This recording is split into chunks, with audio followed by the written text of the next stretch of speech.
Ya, halo, selamat pagi Pak Ibnu. Pak, kali ini kita akan langsung preview untuk unitnya Bapak yang dimana keluhannya berangkat dari kebocoran. Namun ada beberapa hal yang ini hal yang prinsip Pak ya.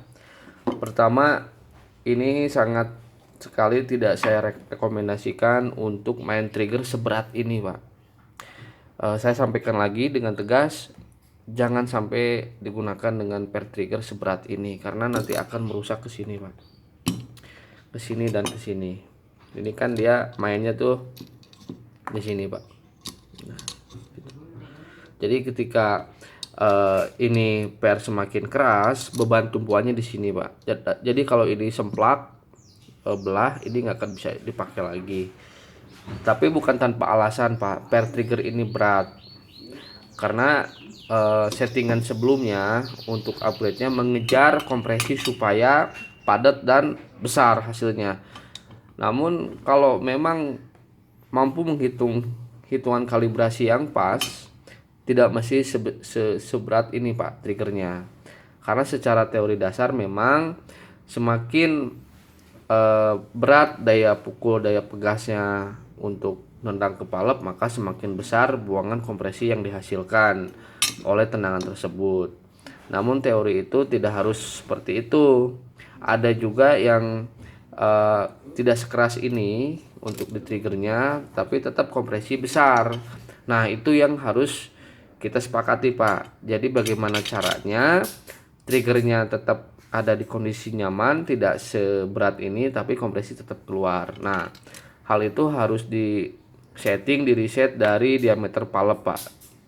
Dan ini perlu disampaikan palepnya tuh amblas Pak tuh.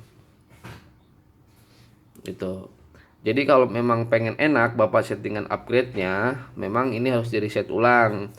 Jadi palepnya diukur diameter berapa untuk nanti bore up masuk ke chambernya. Terus lubang piercing pun tidak mesti sebesar ini karena semakin besar lubang piercing maka kompresi yang masuk ke sini semakin padat Pak.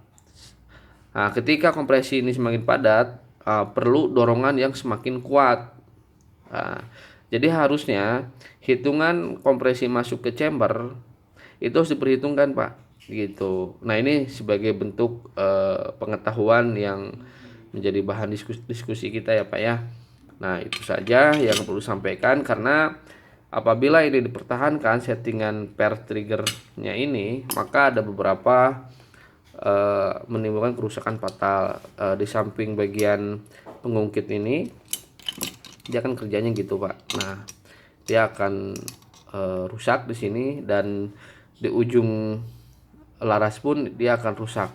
Terlihat Pak, ini larasnya rusak tuh, bengkok. Bukan bengkok apa namanya ini, jadi harusnya dia rata, tapi ini nggak rata tuh. Karena dia kan sistem kerjanya mukul gini, deng deng gitu. Memang kebanyakan para tuner yang belum berhitung pada hitungan kalibrasi yang pas, bagaimana caranya settingan custom itu kencang sekenceng-kencengnya dengan mengejar settingan di main trigger ini, sehingga power bisa kencang tapi trigger harus berat sekali. Nah, itu konsekuensi yang dimana kalibrasinya nggak diperhitungkan Pak. Kalau kalibrasinya pas, maka tidak usah triggernya seberat ini Pak. Nah, ini bukan saya mendeskreditkan salah satu tuner atau apa, tapi ini sebagai bahan edukasi bersama Pak, gitu. Jadi kalau memang Bapak mengizinkan untuk kita eksplorasi dan riset ulang, kita akan berusaha membuat settingan senyaman mungkin Pak, gitu, dengan tidak mengesampingkan powernya jadi turun gitu. Tapi kalau hanya perbaikan bocor, mungkin kita juga nggak berani Pak untuk kita riset ulang gitu. Khawatirnya Bapak memang senang dengan settingan tersebut, tapi tadi perlu jadi catatan, ada beberapa konsekuensinya. Jadi nanti ada beberapa kerusakan fatal nantinya kalau settingannya dipertahankan dengan trigger seberat ini Pak, gitu. Nah, itu saja yang saya sampaikan di awal untuk mengenai seputar konsep settingan upgrade-nya ya Pak ya. Nanti kita buka ini palepnya apakah masih bisa dipakai atau enggak. Mudah-mudahan masih bisa dipakai. Ini kondisinya amblas ke dalam Pak, harusnya ini nongol keluar gitu. Kalaupun ini masih bisa dipakai, dengan kita ngambil project yang memang hasilnya kita putuskan untuk reset ulang, otomatis semua part yang disetting di sini update-nya semua kita ganti Pak. Kita punya juga tuh valve custom Pak, yang sudah dihitung kalibrasinya, ada seal teflonnya juga, ada stopper laras dari bahan duralium.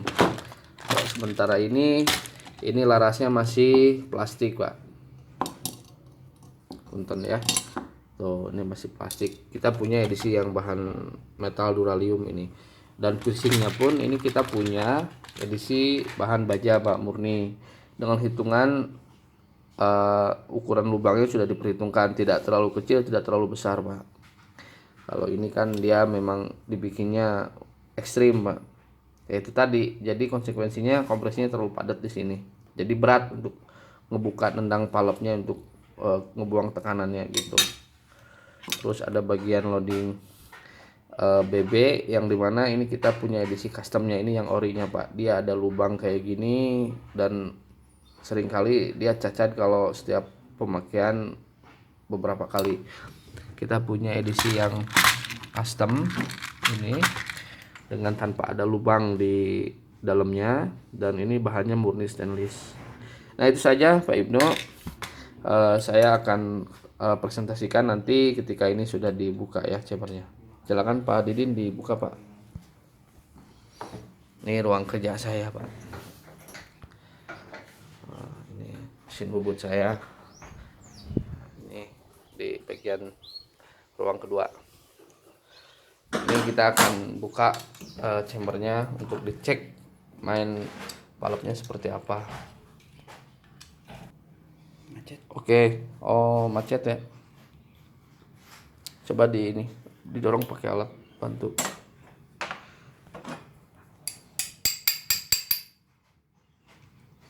Udah turun. Nah ini Pak, valve-nya udah kita angkat. Waduh, ini valve sampai dibikin sebesar ini Pak lubangnya Pak. Terus, nah berarti betul sesuai dengan feeling kita, valve-nya kenapa ini bengkok Pak, valve-nya Pak. Nah ini valve bukan tanpa alasan Pak bengkok, karena ini valve-nya dibikin terlalu ekstrim, lubang tengahnya dan cunurnya seperti ini, maka efeknya itu tahanannya hilang sehingga dindingnya menjadi tipis dan kompresi pun tidak mau ketemu Pak. Kalau memang main settingnya untuk lubang cunurnya seperti ini, harusnya tidak usah dibuat terlalu besar Pak lubang valve-nya, sebesar ini aja. Tapi ini udah disesuaikan, dan ini belum di finishing, ini masih mentah ya. Nanti kita tuner bentuknya model oval yang sudah diperhitungkan diameter lubangnya supaya tidak boros juga ke CO tapi kompresinya dapat. Nah, kalau ini ya, ini menjadi satu catatan untuk kita semua ketika menggunakan main lubang seperti ini ya, otomatis satu, dinding valve-nya jadi tipis, tuh bengkok Pak ya sebelah kirinya. Kedua, ya kompresi pun nggak akan bisa ketemu untuk main kalibrasinya. Terus kita juga harus melihat ini lubang chambernya, maka apabila ini terlalu besar, ini harus dibusing Pak. Karena untuk main kompresi padat itu tidak boleh ada goplak antara lubang valve dengan lubang chambernya Pak. Nah ini terlalu ekstrim Pak ngebor up-nya. Apabila kita pasang valve yang kita punya, ini kan diameter valve-nya berbeda dengan ini Pak. Gitu. Kalau memang bisa dikejar, berarti ini nggak usah dibusing dalamnya. Maksudnya dibusing tuh di double ring, semacam untuk memperkecil lubangnya. Konsepnya itu untuk memperkecil lubangnya, itu sistemnya busing Pak namanya. Itu untuk mengakalin supaya chambernya nggak harus diganti Pak. Gitu. Kita punya yang udah dibusing Pak, yang mana Pak? Coba lihat. Nah ini contoh chamber yang udah dibusing Pak. Tuh tengahnya ada main kuningan tuh. Memang kalau sekilas ini seperti cincin di teflonnya, tapi kalau kita lihat ke depan ini dia nyatu ke lubang depannya maju. Nah, supaya memperkecil bekas lubang bore up-nya terlalu besar gitu. Ini teknik yang nanti kita akan buat seperti ini apabila lubang yang punya chamber Bapak terlalu gede gitu. Nah gitu. Nah itu aja Pak Ibnu yang mungkin disampaikan dengan beberapa preview dari awal sampai akhir mengenai seputar main konsep setting upgrade-nya seperti apa dan harus bagaimana solusinya. Dan silakan nanti kita tunggu keputusannya. Apabila hanya perbaikan bocor, ya mungkin sesuai dengan penanganannya, tidak mesti untuk eksplorasi lebih jauh.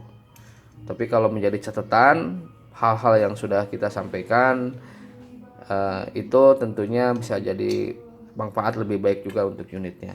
Terima kasih Pak. Selamat pagi.